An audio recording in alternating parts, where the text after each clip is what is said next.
ឲ្យតែជិះឡានមីក្រូខ្ញុំមិនដែលអង្គុយនៅលើកៅអីឡានគ្រូបានស្រួលនឹងគេទេរាល់ឆ្នាំសប្បាយខ្លាំងជាងគេគឺខែបួសនឹងឯងខែបួសនៅតុរគីរបៀបថាពួកខ្ញុំកម្រស្រែបួសនៅក្នុងដុំណាគឺខាងគ្រូគាត់យកពួកខ្ញុំទៅស្រែបួសតាមផ្ទះមិត្តភក្តិគាត់ឬក៏តាមផ្ទះគាត់អីចឹងណាហើយនឹងហើយសំខាន់ណាវាថាទៅដើមគ្រូទៅដើមគ្នាយកសិស្សទៅស្រែបួសនៅផ្ទះអ្នកនេះផ្ទះអ្នកនោះហើយវាថាពួកខ្ញុំសប្បាយចិត្តមែនទែនព្រោះធម្មតា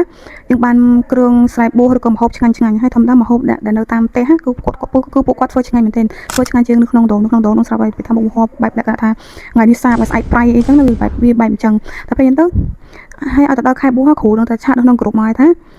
ថ្ងៃនេះថ្ងៃស្អែកឬក៏ខាងស្អែកទៅស្រែបួសនៅកន្លែងនេះអ្នកណាដែលអត់ទៅគឺត្រូវយកអវត្តមានព្រោះការស្រែបួសមានពីរប្រភេទទៅស្រែបួសបែបទៅខាងជាមួយនឹងខាងអាហារូបករណ៍គឺពួកខ្ញុំត្រូវតែទៅហ្មងបើអត់ទៅទេគេស្រង់អវត្តមានគេនឹងថាឲ្យអីចឹងណាគ្រូថាអាចទៅបើខែបួសបើទៅស្រែបួសមួយប្រភេទទៀតគឺទៅ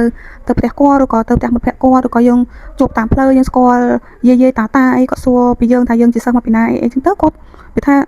ជានិស័យក៏គាត់ហៅពួកយើងទៅស្រែបួសតែគាត់អីចឹងទៅហើយពួកខ្ញុំភាគច្រើនគឺបែបជាពួកខ្ញុំអាសាទៅក្រៅអីចឹងទៅឬក៏ទៅថ្វាយបង្គំនៅវិហារអីចឹងទៅគឺខាងចាស់អីគាត់ឃើញគាត់អាណិតស្រឡាញ់ពួកយើងជាសិស្សមករៀននៅតុរគីហើយសុំ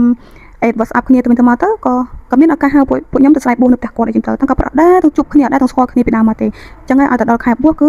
ទាំងយើងសិស្សបរទេសទាំងអស់គ្នាគឺស្គាល់មនុស្សថ្មីច្រើនទាំងក្មេងទាំងចាស់ទាំងគ្រូបរិញ្ញាបត្រគឺយើងស្គាល់គ្នាតាមបែបហ្នឹងតាមរយៈការស្រែបួសអីចឹងទៅហើយសប្បាយខ្លាំងមែនទែនហើយចឹងការទៅស្រែបួសយើងទៅ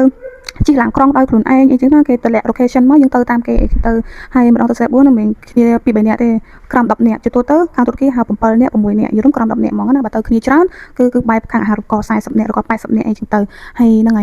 ហើយមួយទៀតពេលខ្លះគ្រូគាត់